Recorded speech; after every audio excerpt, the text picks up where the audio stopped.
Folks, welcome to another edition of Israel Explained, Crisis in the Coalition edition. There's always a crisis in this coalition, so you may be wondering what's special about this one, but I think this is very different. You see, up until a few days ago, this government had some extra fat to it because it had Benny Gantz's party in it. But now it has absolutely no parties that can lose. It's at 64 votes and it needs at least 61. And any party that it loses would be the end of the coalition. And the crisis right now is coming from perhaps the most important part of the coalition, of pretty much any Israeli coalition, the Haredi parties. They're the key to stability of any government. They don't cause a lot of drama day to day. They don't make a lot of threats, but they're the most likely to actually overthrow governments and have done it on several occasions. And while they've shown dissatisfaction with this government before, now that dissatisfaction has reached fever pitch. They are incredibly disturbed, not by the fact that the coalition's not winning the war or anything like that, although that's certainly not helping, but because they're not delivering for their constituents the way they promised that they would. And this is on the axis of two different laws, both of which Netanyahu is having a lot of trouble delivering on. One, he's already been defeated, and the other, he seems to be on the verge of defeat. Those two laws are the rabbi law and the Haredi draft exemption law. So let's look at each. First, the rabbi law. The rabbi law was originally part of the judicial overhaul. It's designed to remove the responsibility for appointing local rabbis from municipalities and local councils and give it to the Ministry of Religions and to the head rabbinate. That would give a lot more authority to Shas, which runs the Ministry of Religions, to appoint people that they want. It would take away authority from municipalities, obviously. It would also add hundreds of rabbis, therefore costing the government hundreds of millions of shekels at a time of war. And it would also force more Haredi rabbis on areas where that is less popular. And a lot of female rabbis will be replaced. So there's also fears there. This law would normally pass in the coalition, but right now is not normal times. Israel's at war, and there's a lot of populism and people who don't want money to be spent at this time on other things. And in the Likud, there's always been people who resist this kind of law, but now they're actually going to come out and vote against it. And that's because they feel elections might be coming very soon, and there could be a political cost to pay for playing along with these laws. You have to keep in mind the Likud has primaries, and those primaries you're selected according to your popularity. And some of these members feel that if they take a stand against unpopular laws now, that will benefit them with the elections coming. And that means they think elections are going to be coming pretty soon. Once you think elections are coming pretty soon, you start doing things like this. So the core of sort of rebels in the Likud voting against this are Tali Gottlieb, Moshe Saada, and Amichai Shikli. Shikli is a minister for the diaspora, and they definitely qualify as populists. Ben-Gvir also didn't want to vote for the rabbi law, but his opposition was that he wants to be part of the war cabinet, and we'll talk about that in a moment. So even though Netanyahu really tried to push through the rabbi law, he didn't have the votes, and he had to give up. Aryeh Deri, the head of Shas, had set this up as a sort of test to see if he could get what he wanted from this coalition, and Netanyahu failed miserably. And therefore, a lot of people believe that Shas is in the government now on borrowed time. Two members of Shas have basically said so. Yanon Azulai said the PM has lost control of the members of Knesset, and that is a shame. End quote. An anonymous member of Shas said, there are countless factions in the Likud. It looks like elections are just a matter of time. And Aryeh Deri has said that he believes, and this was a leak, this is behind closed doors, that he believes elections are coming soon. But that's not the only issue right now with the Haredi parties. The other issue is one we've talked about before, but there's new developments, and that's the draft law. So as you might remember, the Supreme Court had said that Israel needs to legislate a law if it's going to have some exemption of Haredi men, because the executive orders that it's had on its books for 20 odd years will no longer stand up. It needs a law. And right now it's debating whether it's just going to decide that every Haredi man needs to go to the army. So in order to put a placeholder law, the Knesset has gone and bridged a previous legislation to the current Knesset in the first vote. You need 3 votes to pass a law. So the first vote passed. The only member of the coalition who voted against it was Gallant. That should have mattered since he's the defense minister, but it didn't, and it passed anyway. But now, on the second vote, as people start feeling that elections are coming closer, as there's more resistance in the Israeli public to Haredim not serving in the military, opposition is creeping up in the Likud as well. This includes ministers who are not part of the opposition to the rabbi law. Most notably, Nir Barkat, who's also a minister. He said he would not vote for the current law unless it had personal sanctions and everyone served, everyone in the country served, every Haredi.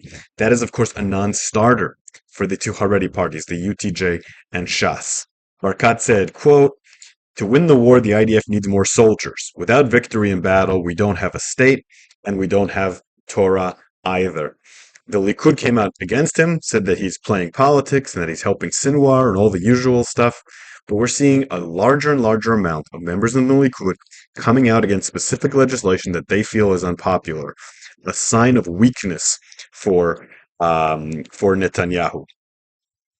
Ben-Gvir is threatening not to vote for this one either. It's not popular with the voters, and also he's trying to hold Netanyahu hostage and force him to bring him into the security cabinet, to the war cabinet. That's the small number of decision makers who run Israeli policy. Now, Netanyahu, once Gantz and Eisenkot left the government, dismantled that cabinet. They no longer exist. Ben-Gvir wants him to bring it back and put him in it. Netanyahu has been on the phone with him and tried to suggest various alternatives, like him being briefed, like him being part of ad hoc meetings, etc., etc. Ben-Gvir wants none of it. He wants to be part of a permanent cabinet. And the Likud attacked him for that. The Likud seems to be attacking a lot of people. Quote, "Prime Minister Netanyahu told Minister Ben-Gvir one simple thing. Whoever wants to be a partner in a limited security consultation team must prove that he is not leaking state secrets or private conversations," end quote. Meanwhile, Ben-Gvir said that if Netanyahu wants to prevent leaks, he should approve the polygraph tests that he talked about giving to cabinet ministers. He said the prime minister should, quote, "promote it quickly, provided that it also applies to those with pacemakers," end quote, which is a dig at Netanyahu's health because he has a pacemaker, and a dig at Netanyahu that he's the guy who's actually making the leaks. All very nasty stuff. But Netanyahu is not willing to do that. He's not willing to bring him into the cabinet because he thinks that he will promote policies that he doesn't want. He thinks that he will leak. And also, perhaps most importantly, it's a red line to the United States and the international community to have Ben-Gvir in there. It makes them much more likely to be accused of war crimes and other things, whether they do them or not. Ben-Gvir is toxic in the international community. He's been marked by the US and other countries, and Netanyahu does not want that. So we have a situation where all the major coalition partners are dissatisfied. Not dissatisfied with a policy, because, who cares about that? They're dissatisfied that they're not able to deliver to their constituents what they want. The Shas is not able to give the rabbi law to its people. UTJ is not able to give the draft exemption to its people. And Ben-Gvir is not able to show that he's steering the policy of the war to his people. And the bottom line in all this is incompetence. This government is incompetent. And now, increasingly, it's not just the critics of the government like myself who say that, it's the people in the government who are unable to get things legislated. They feel that this government doesn't work. And once that happens, the more pragmatic elements in the government, like the Haredi parties, might think about bailing. What really matters now is what the Supreme Court does. If the Supreme Court orders that all Haredi men go to the army, and this government can't offer a solution, and offering solutions is going to be very tough under the current climate, the Haredi parties would be wise to dismantle the government and try to form a new one, a new government that would address these issues head on with a new mandate for the people. Of course, that would also be very difficult considering how unpopular what they want is. But if the government is not going to deliver what the partners need and what the partners want, it's not long for this world. I think that while this government might limp on for another couple of months, the contradictions there and the inability and incompetence of this government will ultimately tear it apart. And that Netanyahu might be tempted to call elections at the right time rather than see the government continue to dive and dive in popularity and efficiency. I think this crisis is ultimately going to bring the government down. Now, the last video was pretty popular, and thank you all for watching, but I didn't get a lot of questions. Jose Roche asked me a couple. He asked me first, what is your solution for the North? And I don't really have a solution for the North. No one does, because the North is tied so intimately to the South. Amos Hochstein, the U.S. envoy to Lebanon, has said that there's really no possibility to reach a diplomatic deal for the North, and that it's only if the fighting in Gaza stops will the fighting in the North stop. Meanwhile, it looks like Sinwar doesn't want a deal. And I'm not sure Netanyahu wants one either. So the way things stand right now, the North will continue to get worse and worse. But Israel can't allow the North to just be open to Hezbollah attacks at the level that it's currently experiencing.